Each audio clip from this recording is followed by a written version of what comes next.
کہ جو شخص یہ چاہتا ہے اللہ میری نسلوں کے لیے رزق کے دروازے کھلے رکھ، رزق کے روحانی اور رزق کے جسمانی، اللہ میری نسلوں کے لیے دنیا کی مہنگائیاں، حالات، کرائسس، ناکامیاں، اور پتہ نہیں آگے مہنگائیوں کی صورتحال کیا ہوگی، لیکن اللہ مجھ سے اور میری نسلوں سے رزق نہ چھین، تو فرمایا اس شخص کو کہے کہ سورۃ فاتحہ پڑھ، اور سورۃ فاتحہ کو ایک بار پڑھ، اور جب پہنچ ایاک نعبد و ایاک نستعین، اس کو 40 منٹ ایسے وجدان، ایسے درد، ایسی کیفیت کہ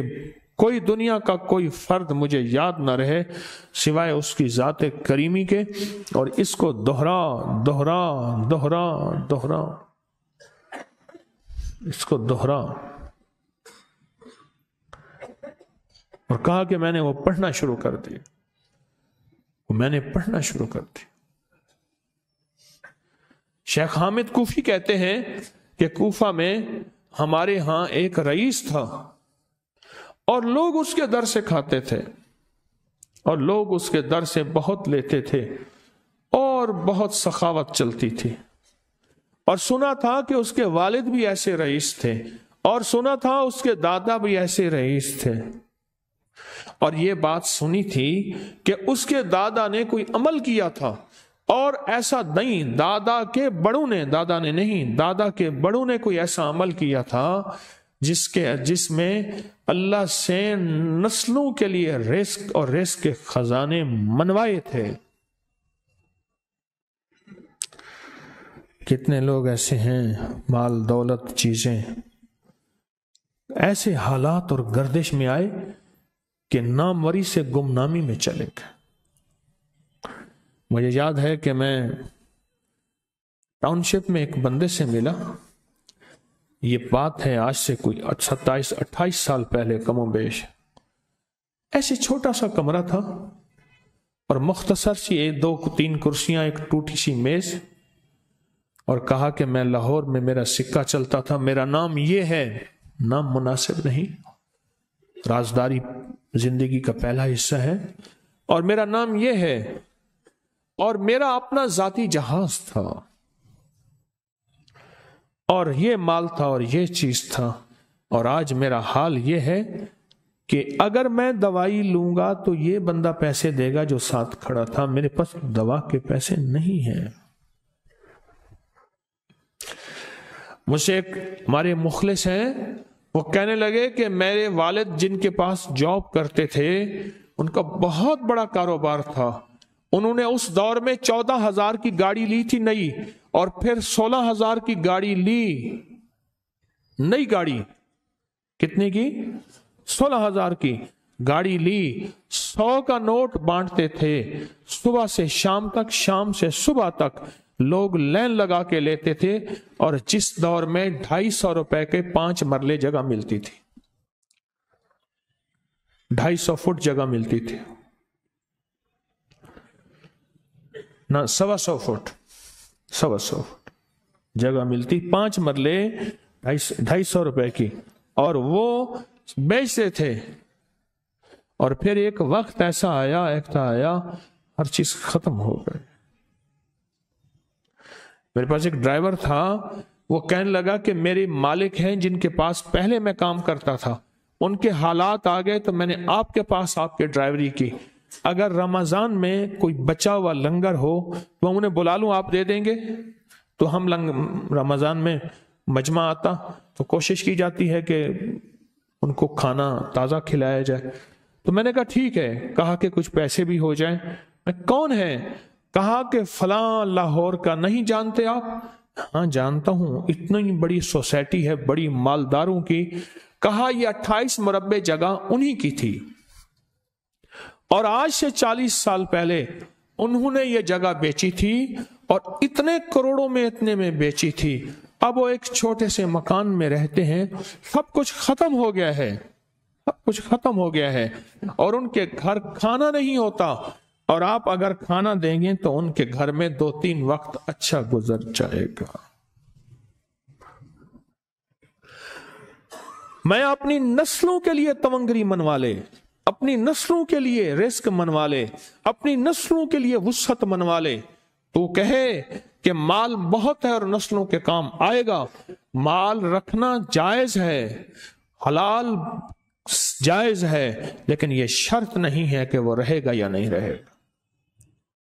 یہ میرے ساتھ چوک ہے یہاں کرتبہ چوک، یہاں 2 پلازے مجھے ایک بندے نے بتائے، اب اس کے نہیں ہیں، کہا یہ اور یہ اس بندے کا ہے، فلاں نام کے بندے کا، اور اس کا آج کچھ نہیں رہا۔ اب وہ جس کسائی سے گلبرگ میں ہے یہاں لاہور میں، جس سے بہت من و گوشت آتا تھا اور بڑے بڑے رئیس دعوتیں پکتی تھیں، چپ کر کے جاتا ہے اور وہ کچھ پیسے اس کی مٹھی میں ڈال دیتے ہیں اور وہ اس سے زندگی کا گزر بسر ہوتا ہے۔ میں یہاں لاہور میں فیروز پور روڈ پہ ایک جگہ گیا تو انہوں نے وہ جگہ پہ کھڑے ہو کے دکھایا، وہ سامنے جو بنگلہ ہے، میں نے کہا وہ تو محل ہے، کہہ رہے یہ اس بندے کا ہے، اب ایک کمرہ اس کو ہم نے دیا ہوا ہے اور وہ بنگلہ وہ محل وہاں وہ کھڑکی اس طرف کی بند رکھتا ہے کہ میری نظر اس پہ نہ پڑے، وہ سب کچھ اس سے چھن گیا ہے۔ سنیں، یاد رکھیں، جو اللہ کے خزانوں سے ملتا ہے وہ تیری جیب سے جا نہیں سکتا، وہ دنیا کی جیبوں اور مالوں سے جو ملتا ہے وہ تیری جیب میں رہ نہیں سکتا۔ یہ جو عمل ہے نا، نسلوں کے لیے رزق منوانا، برکت منوانا، نسلوں کے لیے رزق منوانا، نسلوں کے لیے برکت منوانا، یہ جو عمل ہے، بس اب میں نے آپ کو عرض کیا نا کہ آپ پوچھیں کتنا دن کریں گے، میں نے کہا دل خود بولے گا، من خود بولے گا، اندر خود بولے گا۔ میں نے آپ کو کچھ واقعات سنائے ہیں، بڑی بڑی ہستیوں کے واقعات، بڑی بڑی ہستیوں کے واقعات۔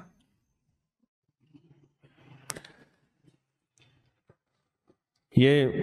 اس میں سعودی عرب مکہ مکرمہ میں ایک جگہ ہے، اس کا نام خالدیہ ہے سوسائٹی۔ میں وہاں ایک عرب سے ملا، شیخ ابو ترکی اسے کہتے تھے، تو اردو عربی تو مجھے آتی نہیں، بس تھوڑی بہت ایسے شدھ بدھ ہے، تو وہ تھوڑی ہی دیر میں کہتے تھے، ایسے اٹھتے تھے نا، کہتے تھے اللہم ایاک نعبد و ایاک نستعین۔ میری ان سے چند ملاقاتیں ہیں، بوڑھے تھے، بابے تھے،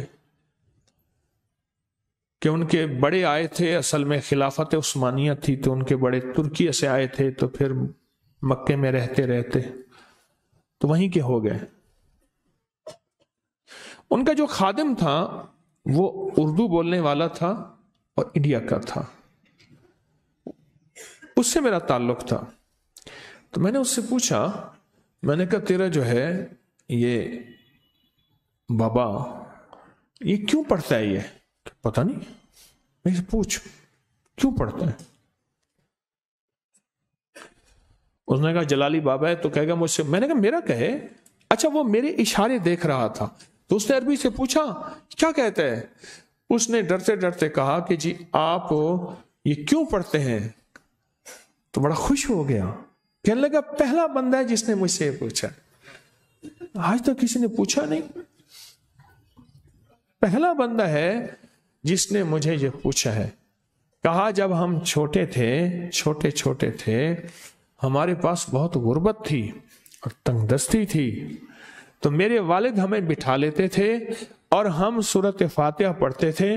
اور جب پہنچتے تھے نا ایاک نعبد و ایاک نستعین پر، تو پھر اس کو میرے والد کہتے تھے دہراؤ، بہت زیادہ پڑھو، بہت زیادہ پڑھو، بہت زیادہ پڑھو، بہت زیادہ پڑھو۔ کام پڑھتے تھے، بہت زیادہ پڑھتے تھے، بہت زیادہ پڑھتے تھے، اور کہا میرے والد پھر دعا کرتاتے تھے اور ہم آمین کہتے تھے، اور میرے والد کہتے تھے چلو مبارک ہو، ہمیں جو ہے اللہ پاک وہ فلاں چیزیں، وہ حلاوے، وہ چیزیں کھلائیں گے۔ کہہ رہے ابے کو دیکھتے تھے، ابا جی ہمارے پاس تو پیٹ بھر کے روٹی نہیں ہے، آپ کہتے ہیں اللہ وہ کھلائے گا، وہ کھلائے گا، اور ابا ایسے خوش ہو جاتا تھا۔ کیوں؟ ابے کو یقین تھا کہ سورۃ فاتحہ اس کریم نے قبول کر لی اور میرا کام ہو گیا۔ وَمَن يَتَوَكَّلْ عَلَى اللَّهِ، آ میرے بندے میری ذات پہ بھروسہ کر کے دیکھ، میرے قریب آ کے دیکھ، مجھ سے دوستی لگا کے دیکھ تو صحیح، پھر میں کر کے دکھاؤں گا۔ اس ویڈیو کو لائک اور شیئر کریں، اب کریے یوٹیوب چینل کو سبسکرائب کریں اور روزانہ زیادہ سے زیادہ سبسکرائب کروائیں۔ آپ دوسروں کے لیے صدقہ جاریہ بنیں گے، اللہ پہلے آپ کے دکھ ٹالے گا۔